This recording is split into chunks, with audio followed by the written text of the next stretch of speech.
ಇತರ ಪ್ರಾಣಿಗಳಂತೆ ಡಾಲ್ಫಿನ್ಗಳು ಮನುಷ್ಯರ ಬಳಿ ಆಹಾರ ಅರಸಿ ಬರುವುದಿಲ್ಲ. ಅವುಗಳಲ್ಲಿ ಮನುಷ್ಯರಲ್ಲಿ ಬೆರೆಯಬೇಕೆಂಬ ತವಕ, ಕುತೂಹಲ ಹಾಗೂ ಮನೋರಂಜನೆ ಮನೋಭಾವಗಳಿವೆ. ಈಗಾಗಲೇ ಪ್ರವಾಸೋದ್ಯಮ ನಿಟ್ಟಿನಲ್ಲಿ ಪಣಂಬೂರು ಬೀಚ್ ಅಭಿವೃದ್ಧಿ ಕಾಣುತ್ತಿದೆ. ಇನ್ನೂ ಕೂಡ ಪ್ರವಾಸಿಗರನ್ನು ಆಕರ್ಷಿಸಲು ಡಾಲ್ಫಿನ್ ಸಫಾರಿ ಎಂಬ ಯೋಜನೆಯನ್ನು ಹಾಕಿಕೊಂಡಿದೆ. ಕರಾವಳಿಯ ಸುಂದರ ಬೀಚ್ಗಳು, ಬೋರ್ಗರೆಯುವ ಸಮುದ್ರ ವೀಕ್ಷಣೆ ಪ್ರವಾಸೋದ್ಯಮಕ್ಕೆ ಬಹುದೊಡ್ಡ ಕೊಡುಗೆ.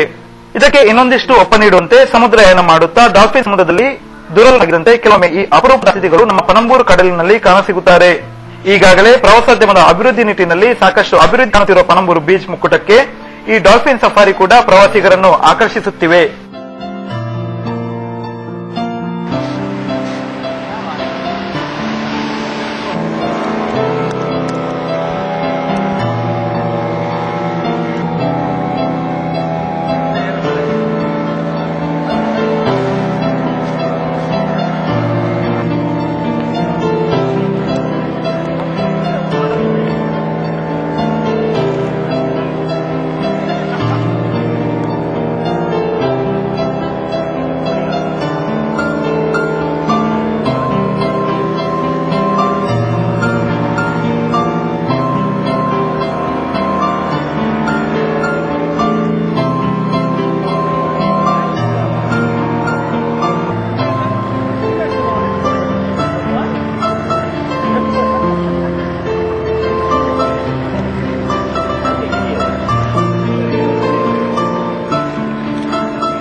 ನಾವು ಪಣಂಬೂರು ಬೀಚ್ ಇಂದ ಹೋಗಿದ್ದು ಡಾಲ್ಫಿನ್ ನೋಡ್ಲಿಕ್ಕೆ ಅಂತ ಹೇಳಿ ಕರ್ಕೊಂಡು ಹೋಗಿದ್ದಾರೆ. ತುಂಬಾ ಹತ್ತಿರದಿಂದ ಡಾಲ್ಫಿನ್ ಎಲ್ಲ ನೋಡ್ಲಿಕ್ಕೆ ಸಿಕ್ಕಿತ್ತು. ಸುಮಾರೊಂದು 6-7 ಡಾಲ್ಫಿನ್ ಅನ್ನು ನೋಡಿದೆ ತುಂಬಾ ಹತ್ತಿರದಿಂದ. ಟಿವಿಯಲ್ಲಿ ನೋಡಿದ್ದೆ ಇಷ್ಟ ತನಕ. ಡೈರೆಕ್ಟ್ ಆಗಿ ನೋಡಿ ತುಂಬಾ ಖುಷಿ ಆಯ್ತು. ಒಟ್ಟಾರೆ ಎಕ್ಸ್ಪೀರಿಯನ್ಸ್ ಚೆನ್ನಾಗಿತ್ತು.